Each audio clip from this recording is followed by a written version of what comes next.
ओम शांति। ओम शांति। ओम शांति। ओम शांति। आज की तारीख है 2 जनवरी 2024। साकार महावाक्य। बाबा कहते मीठे बच्चे, देही अभिमानी बनो तो विकल्प समाप्त हो जाएंगे। देही अभिमानी बनो तो विकल्प समाप्त हो जाएंगे। किसी भी बात से डर नहीं लगेगा। किसी भी बात से डर नहीं लगेगा। तुम फिक्र से फारिग हो जाएंगे। तुम फिक्र से फारिग हो जाएंगे। क्या बनने से? देही अभिमानी बनो तो विकल्प समाप्त हो जाएंगे। संकल्प अच्छे हैं, बुरे हैं, व्यर्थ के हैं, तो वो विकल्प गिने जाते हैं ना। बुरे संकल्प तो ऐसा तो नहीं कहेंगे संकल्प समाप्त हो जाएंगे, पर संकल्प में कौन से संकल्प समाप्त होंगे? व्यर्थ के, बुरे, नेगेटिव, ये संकल्प देही अभिमानी बनने से समाप्त हो जाएंगे, खत्म हो जाएंगे। हर एक चाहता भी है कि मेरे अंदर ऐसे कुछ संकल्पों की उत्पत्ति ना हो, प्रयास तो यही रहता है, पर देह अभिमान होने के कारण प्रयास में ही रह जाता है। हम उसको अप्लाई नहीं कर पाते हैं। कारण यही है, अवस्था देही अभिमानी नहीं है। तो देह अभिमान संकल्प विकल्प बना देता है, व्यर्थ, नेगेटिव, जिसका कोई अर्थ नहीं है। उससे आत्मा को नुकसान ही पहुंचना है। फिर भी ऐसे संकल्प आएंगे जिससे आत्मा को नुकसान पहुंचे। कारण अवस्था देही अभिमानी नहीं है। तो देह अभिमान ने देखो कैसी हालत की है कि चाहते हैं अच्छा सोचे, पर अच्छा सोच नहीं पाते हैं। तो इसीलिए बाबा कहते देही अभिमानी बनो तो विकल्प समाप्त हो जाएंगे। किसी भी बात से डर नहीं लगेगा। कि डर भी आ जाता है ना, अब इतने विकल्प चलते हो, इतना व्यर्थ हो, इतनी नेगेटिविटी हो, तो डर भी लगता है कि रिजल्ट क्या रहेगी। तो देही अभिमानी बनो तो विकल्प समाप्त हो जाएंगे। किसी भी बात से डर नहीं लगेगा। तुम फिक्र से फारिग हो जाएंगे। आज का प्रश्न, नए झाड़ की वृद्धि किस तरह से होती है और क्यों?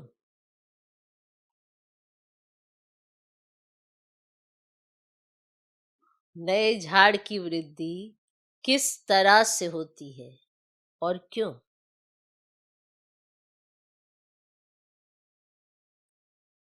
उत्तर, नए झाड़ की वृद्धि बहुत धीरे धीरे और जुमिसल होती है। नए झाड़ की वृद्धि बहुत धीरे धीरे और जुमिसल होती है। जैसे ड्रामा जुमिसल चल रहा है,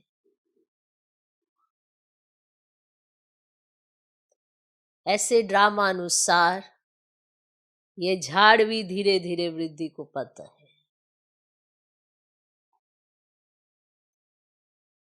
क्योंकि इसमें माया का मुकाबला भी बहुत करना पड़ता है।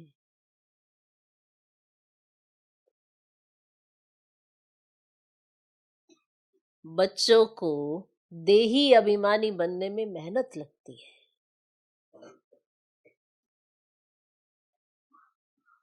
बच्चों को देही अभिमानी बनने में मेहनत लगती है।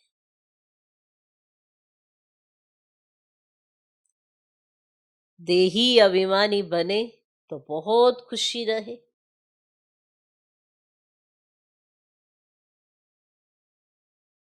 देही अभिमानी बने तो बहुत खुशी रहे। सर्विस में भी वृद्धि हो,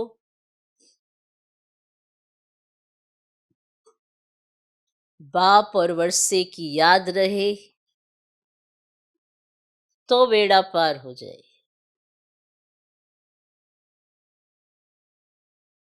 नए झाड़ की वृद्धि किस तरह से होती है और क्यों?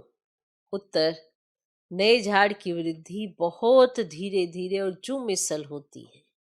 जैसे ड्रामा जुमिसल चल रहा है, ऐसे ड्रामा अनुसार यह झाड़ भी धीरे धीरे वृद्धि को पाता है, क्योंकि इसमें माया का मुकाबला भी बहुत करना पड़ता है। बच्चों को देही अभिमानी बनने में मेहनत लगती है। देही अभिमानी बने तो बहुत खुशी रहे, सर्विस में भी वृद्धि हो, बाप और वर्षे की याद रहे तो बेड़ा पार हो जाए, तो बेड़ा पार हो जाए। ओम शांति। ओम शांति। रूहानी बाप बैठ रूहानी बच्चों को समझाते हैं। अब रूहानी बाप भी अकाल मूर्त है। रूहानी बाप कहा जाता है परम पिता परमात्मा को। तुम बच्चे भी अकाल मूर्त हो। तुम सिख लोगों को भी अच्छी तरह से समझा सकते हो। सिख लोगों के पास उनको भी समझा सकते हैं ना, उनको भी समझा सकते हो। अब यूं तो कोई भी धर्म वालों को समझा सकते हो। अब ये भी बाप ने बताया है कि ये झाड़ धीरे धीरे बढ़ता है। अब जैसे ड्रामा जू मिसल चलता है, वैसे झाड़ भी जू मिसल बढ़ता है और पूरा कल्प लगता है बढ़ने में। अभी तुम्हारा यह नया झाड़ है, तुम बच्चों की भी कल्प की आयु हो जाती है। 5000 वर्ष से तुम चक्र लगाते हो, तो जू मिसल यह चक्र चलता है। पहले पहले तो आत्मा को समझना है, यही डिफिकल्ट बात है। आत्मा समझना ही डिफिकल्ट बात है। बाप जानते ड्रामा अनुसार आहिस्ते आहिस्ते झाड़ बढ़ता है, क्योंकि माया का मुकाबला होता है। इस समय उसका राज्य है, फिर तो रावण ही नहीं रहता। तो तुम बच्चों को पहले देही अभिमानी बनना है। देही अभिमानी बच्चे सर्विस बहुत अच्छी करेंगे और बहुत खुशी में भी रहेंगे। बुद्धि में फालतू विकल्प नहीं आएंगे और गोया तुम माया पर जीत पाते हो तो फिर तुमको कोई हिला ही ना सके। अंगद का भी दृष्टांत है ना, इसीलिए तुम्हारा महावीर नाम रखा है। अभी तो एक भी महावीर नहीं, महावीर पिछाड़ी में बनेंगे 100 भी नंबर बार। जो अच्छी सर्विस करते हैं उनको महावीर की लाइन में रखेंगे। अभी वीर है, महावीर पिछाड़ी में होंगे। अभी क्या है? वीर है, महावीर पिछाड़ी में होंगे। कितना अच्छा शब्द है, अभी वीर है। हाँ? अभी तो चल रही है ना ऐसे, पर कौन कितना जीतता कितना नहीं। तो महावीर पिछाड़ी में होंगे, जरा भी कोई संशय नहीं आना चाहिए। कोई तो बहुत अहंकार में आ जाते हैं, कोई की भी परवाह नहीं करते। इसमें तो बड़ी निर्माणता से कोई को समझाना होता है। अमृतसर में सिखों की तुम सर्विस कर सकते हो। संदेश तो सबको एक ही देना है। बाप को याद करने से तुम्हारी आत्मा की कट उतर जाएगी। वो लोग कहते हैं जप साहेब को। अब साहेब की महिमा भी है, एक ओमकार सतनाम अकाल मूरत। अब अकाल मूरत कौन? कहते हैं सतगुरु अकाल। अकाल मूरत तो आत्मा है ना, उनको कभी काल खा ना सके। आत्मा को तो पाठ मिला हुआ है, सो तो पाठ बजाना ही है। उनको काल खाएगा कैसे? शरीर को खा सकता है, आत्मा तो अकाल मूरत है। तुम सिखों के पास जाकर भाषण कर सकते हो, जैसे गीता वाले भी भाषण करते हैं। तुम बच्चे जानते हो भक्ति मार्ग की तो अथाह सामग्री है, ज्ञान जरा भी नहीं है। तो ज्ञान का सागर है ही एक बाप, तो मनुष्य को ज्ञानवान नहीं कहा जाएगा। और देवताएं भी तो मनुष्य है ना, परंतु दैवी गुण है, इसीलिए देवता कहा जाता है। उन्हों को भी बाप से ही वर्षा मिला था।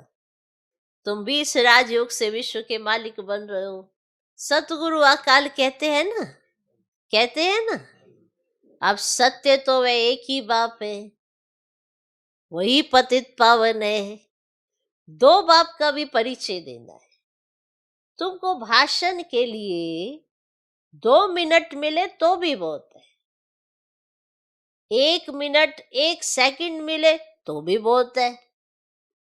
जिनको कल पहले तीर लगा होगा उनको ही लगेगा, कोई बड़ी बात नहीं, सिर्फ पैगाम देना है। बाबा ने समझाया है, समझो गुरु नानक आता है तो वे कोई मैसेज नहीं देते हैं कि तुमको वापस घर चलना है, उसके लिए पवित्र बनो। वे तो पवित्र आत्माएं ऊपर से आती हैं, उनके धर्म की वृद्धि होती है, आते रहते हैं। वास्तव में सदगति दाता कोई मनुष्य हो ही नहीं सकता। सदगति दाता एक बाप है, मनुष्य तो मनुष्य ही है। फिर समझाया जाता है फलाने धर्म का है, तो बाप ने समझाया है तुम अपने को आत्मा समझो, पवित्र बनो। गुरु नानक ने कहा है मूत पलिती कपड़ धोए, तो ये भी पीछे शास्त्र बनाने वाले ने लिखा है। तो पहले तो बहुत थोड़े होते हैं, उनको क्या बैठ सुनाएंगे। तो ये ज्ञान भी बाप तुमको भी देते हैं, फिर शास्त्र तो पिछाड़ी में बनते हैं। ऐसे ही है ना, ज्ञान तुम अभी लेते हो, शास्त्र पिछाड़ी में बनते हैं। वो भी ऐसे ही होता है, उनके जो ग्रंथ बनते हैं तो बाद में बनते हैं ना। तो सतयुग में तो शास्त्र होते ही नहीं। पहले तो समझाना है बाप को, याद करो तो विक्रम विनाश होंगे, और विनाश तो होना ही है। पूछना चाहिए सर्वव्यापी किसको कहते हो, जिसकी ये महिमा गाते हो एक ओंकार, वे तो बाप ठहरा है ना। अब उनके बच्चे अमात्माएं भी अकाल मूर्त है। हमारा तख्त यह है, हम एक तख्त छोड़ दूसरे पर बैठते हैं, है ना, 84 तख्त पर बैठते हैं। अभी यह है पुरानी दुनिया, कितने हंगामे है ना, हंगामे हैं। नई दुनिया में ये बात हो ना सके, वहां तो एक ही धर्म होता है। तो बाप तुमको विश्व की बादशाही दे देते हैं, तुम्हारे पर कोई चढ़ाई नहीं कर सकते। द्वापर से धर्म स्थापक आते हैं अपने अपने धर्म की स्थापना करने। उनका धर्म जब वृद्धि को पाए, ताकत में आए, तब लड़ाई की बात हो। अब इस्लामी पहले कितने थोड़े होंगे, तुम्हारा धर्म तो यहाँ स्थापन होता है, तो ये आते ही है द्वापर में ना। तो उस समय ही धर्म स्थापन होता है, फिर एक दो के पिछाड़ी आते जाएंगे। तो ये बड़ी समझने की बातें हैं। कोई तो ड्रामा अनुसार कुछ भी धारण नहीं कर सकते। बाप समझाते जरूर उनका पद कम होगा, ये कोई श्राप नहीं है। अब माला तो महावीरों की बनती है, ड्रामा अनुसार सभी एक जैसा पुरुषार्थ तो कर नहीं सकते, आगे भी नहीं किया होगा। कहेंगे फिर हमारा क्या दोष है। बाप भी कहते तुम्हारा कोई दोष नहीं, तकदीर में नहीं है तो बाप क्या कर सकते हैं।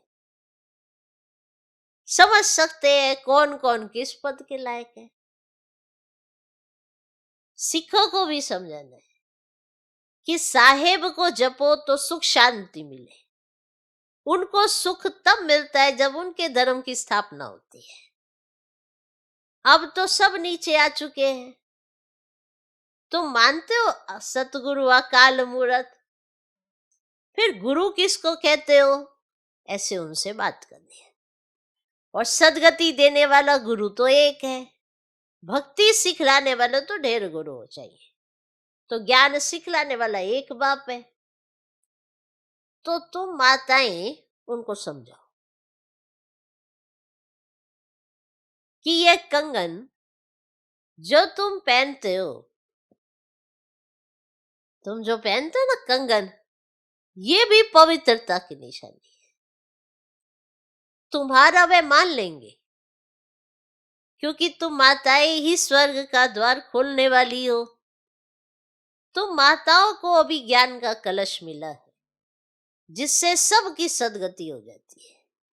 सुना माता, सुनो। सिख भाई बहनों को सुनाएंगे, कंगन का राज सुनाएंगे। तुम बच्चे अभी अपने को महावीर कहलाते हो, तुम बच्चे अभी अपने को महावीर कहलाते हो।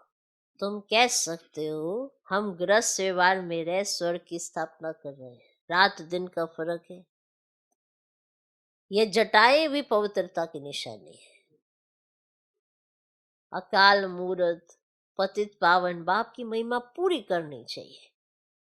साधु सन्यासी परमात्मा नमः कहते हैं ना, और फिर कहते हैं सर्वव्यापी है, तो यह है रोंग।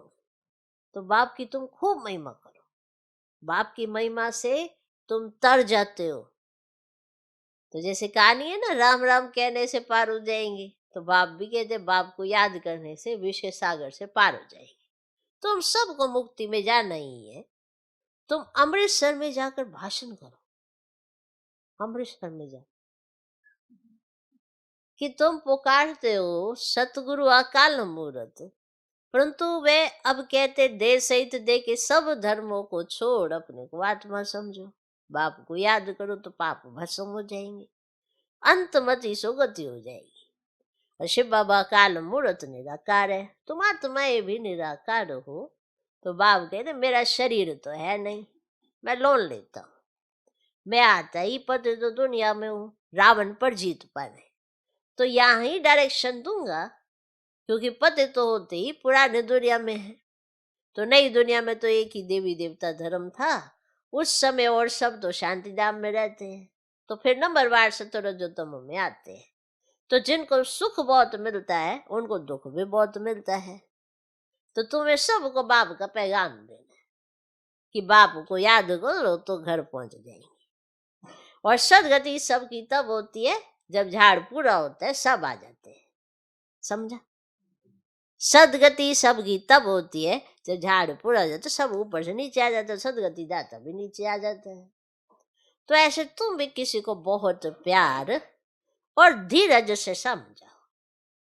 तुमको चित्र उठाने की भी दरकार नहीं, वास्तव में चित्र है नयों के लिए। तुम कोई भी धर्म वालों को समझा सकते हो, परंतु बच्चों में इतना योग नहीं जो तीर लगे। कहते हैं बाबा हम हार खा लेते हैं, अब माया एकदम काला मुंह करा देती है। उनको यह पता ही नहीं पड़ता है कि हम देवता थे, इस समय असुर बन पड़े हैं। अब बाबा कहते हैं अपने को आत्मा समझे और बाप को याद करो। तो बाप का पैगाम सबको देते रहो। 22 को के स्लाइड्स पर भी लिखो कि त्रिमूर्ति परम पिता परमात्मा शिव कहते ममेकम याद करो, तो तुम्हारे विक्रम विनाश होंगे, तुम मुक्ति जीवन मुक्ति पा लेंगे। तो पैगाम तो सबको देना है ना, तो स्लाइड्स भी बन जाने चाहिए। इसमें ये जैसे ना एक वशीकरण मंत्र मन मना भव का सबको दो, तो इस पढ़ाई में देरी नहीं लगती, आगे चलकर सब समझेंगे, कोई फिक्र की बात नहीं। और फिक्र से रहित तो वो नहीं है। मनुष्य देखो मौत से कितना डरते, अब यहाँ डरने की तो कोई बात ही नहीं। तुम तो कहेंगे अभी मौत ना आए, तुम तो अभी यही कहेंगे क्या कि अभी मौत ना आए, अभी हमने इम्तिहान ही पूरा कहाँ किया है, तो अभी यात्रा पूरी नहीं की है, तो शरीर क्यों छूटना चाहिए। तो ऐसे मीठी मीठी बातें बाप से करनी है, बहुत अच्छी टेव, मन आदत पड़ जानी चाहिए, पड़ जाएगी ना फिर। और यहाँ चित्र के आगे आकर बैठ जाओ। तुम जानते हो हमको बाबा से विश्व की राजाई मिलती है, तो ऐसे बाप को तो बहुत याद करना चाहिए ना। तो याद नहीं करेंगे तो सजाएं भोगनी पड़ेंगी। और बाबा को तो याद पड़ गया है ना कि हम ये बनने वाले हैं, तो बाबा को तो याद पड़ गया मैं ये बनने वाला हूं, तो बहुत खुशी होती है कि हम यह बनेंगे। देखो ब्रह्मा बाबा को कितनी खुशी होती है देख के, तो ब्रह्मा बाबा देख के खुश होते क्या कि हम ये बनेंगे। देखने से ही नशा चढ़ जाता है। तुमको भी यह बनना है तो बाबा हम आपको याद कर ऐसे बनेंगे जरूर। और कोई काम नहीं है तो यहाँ चित्रों के सामने आकर बैठ जाओ। तो बाप द्वारा हमको यह वर्षा मिलता है तो ये पक्का कर दो। ये युक्ति कम नहीं है, परंतु तकदीर में नहीं है तो याद ही नहीं करते। बाबा कहते यहाँ आते हो तो बहुत प्रैक्टिस करो, तो जो कुछ ग्रहचारी होगी वह उतर जाएगी। जो भी ग्रहचारी आदि लगी है थोड़ी बहुत तो वह उतर जाएगी। अब सीढ़ी के चित्र पर यह विचार करो, परंतु तकदीर में नहीं है तो श्रीमत पर चल नहीं सकते। और बाबा रास्ता बताते हैं, माया काट देती है। बाबा रास्ता बताते और माया का रास्ता काट देती है। बाबा युक्तियां बहुत बतलाते हैं और बाबा वर्ष को याद करते रहो। अब कहते हैं अतीन्द्रिय सुख गोप गोपियों से पूछो। अब जिनको निश्चय है कि हम बाप से वर्षा जरूर लेंगे तो बाबा स्वर्ग की स्थापना कर हमें उसका मालिक बनाते हैं। चित्र भी ऐसे बने हुए हैं। तुम सिद्ध कर बताते हो कि ब्रह्मा विष्णु का क्या संबंध है और किसको भी पता ही नहीं। तो ब्रह्मा का चित्र देख मूंझ जाते हैं। स्थापना में टाइम जरूर लगता है, कर्मातीत अवस्था में भी टाइम लगता है, घड़ी घड़ी भूल जाते हैं। ये आदत डालनी चाहिए। अब नोंदा भक्ति वाले भी चित्र के आगे बैठ जाते, हमको दीदार हो दीदार हो। हाँ, जो नोंदा भक्ति करते ना वो भी क्या करते, चित्र के आगे बैठ जाते, हमको दीदार हो दीदार हो। तो तुम तो यह बनते हो तो तुमको तो याद करना चाहिए। बैज भी तुम्हारे पास है।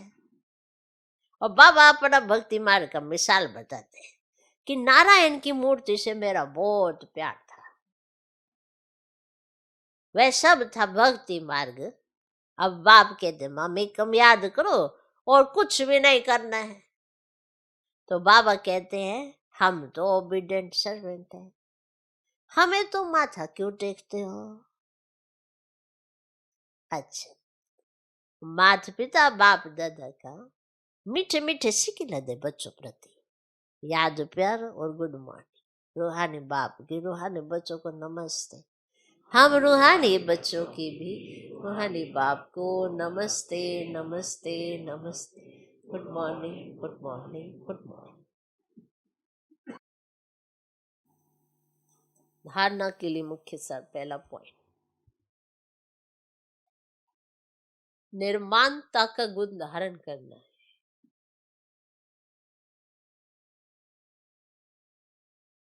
जरा भी अहंकार में नहीं आना है।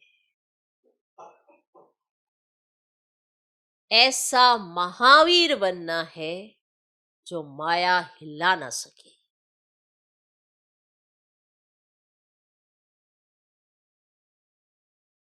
निर्माणता का गुण धारण करना है, जरा भी अहंकार में नहीं आना है। ऐसा महावीर बनना है जो माया हिला ना सके।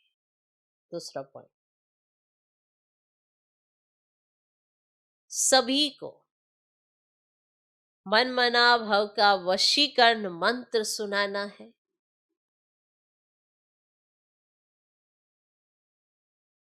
सभी को मन मना भव का वशीकरण मंत्र सुनाना है। बहुत प्यार और धीरज से सबको ज्ञान की बातें सुनानी। बहुत प्यार और धीरज से सबको ज्ञान की बातें सुनानी है। बाप का पैगाम सब धर्म वालों को देना है।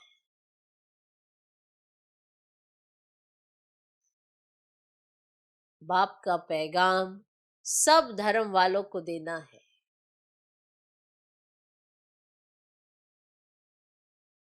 आज का वरदान, कर्म और संबंध दोनों में स्वार्थ भाव से मुक्त रहने वाले, बाप समान कर्मातीत भव।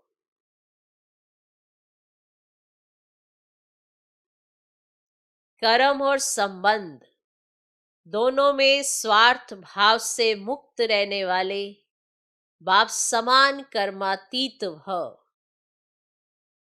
आप बच्चों की सेवा है सबको मुक्त बनाने की, तो औरों को मुक्त बनाते स्वयं को बंधन में बांध नहीं देना। औरों को मुक्त बनाते स्वयं को बंधन में बांध नहीं देना। जब हद के मेरे मेरे से मुक्त होंगे तब अव्यक्त स्थिति का अनुभव कर सकेंगे। जो बच्चे लौकिक और अलौकिक, कर्म और संबंध दोनों में स्वार्थ भाव से मुक्त है, वही बाप समान कर्माती स्थिति का अनुभव कर सकते हैं। तो चेक करो कहां तक कर्मों के बंधन से न्यारे बने हैं। व्यर्थ स्वभाव संस्कार के वश होने से मुक्त बने हैं, ये चेक करो। कहां तक कर्मों के बंधन से न्यारे बने हैं। व्यर्थ स्वभाव संस्कार के वश होने से मुक्त बने हैं। कभी कोई पिछला स्वभाव संस्कार वशीभूत तो नहीं बनाता है, ये चेक करो। आज का स्लोगन, समान और संपूर्ण बनना है तो स्नेह के सागर में समा जाओ। जितना जास्ती स्नेह होगा उतना उसके जैसे हो जाएगी। स्नेह होगा तो वही स्मृति में होगा, वही वृत्ति में होगा, वही दृष्टि में होगा, वही वही होगा। और जो आपकी दृष्टि में, आपकी स्मृति में होगा तो उसके जैसे बन जाएगी।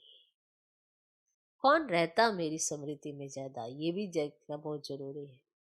तो स्नेह का सागर जो बाप है वैसा बनना है, बाबा जैसा। तो उसके स्नेह में समाना सीखना होगा, तो उनके समान बन जाएंगे और संपूर्ण बन जाएंगे। तो संपूर्ण और समान बनने के लिए स्नेह के सागर में समा जाओ। अव्यक्ति साइलेंस द्वारा डबल लाइट फरिश्ता स्थिति का अनुभव करो। अभी तीव्र पुरुषार्थ का यही लक्ष्य रखो कि मैं डबल लाइट फरिश्ता हूं। चलते फिरते फरिश्ता स्वरूप की अनुभूति को बढ़ाओ। डीप साइलेंस द्वारा अशरीरीपन का अभ्यास करो। सेकंड में कोई भी संकल्पों को समाप्त करने में संस्कार स्वभाव में डबल लाइट रहो। तो ये हमको आज करना है। मेहनत कुछ भी नहीं है, सब पका पकाया है। आपको सिर्फ उस पर विचार करना है, विचार सागर मंथन करके अपने आज के दिन की दिनचर्या बनानी है और याद से अपना चार्ट बढ़ाना है। याद बढ़ाएंगे, साइलेंस में रहेंगे। जितना याद, जितनी साइलेंस, अब साइलेंस मुख की, साइलेंस मन की जितनी जास्ती होगी, याद उतनी नेचुरल हो जाती है और बाकी सब चीजों पर जीत आप सहज पा सकते हो। ओके, ओम शांति। ओम शांति।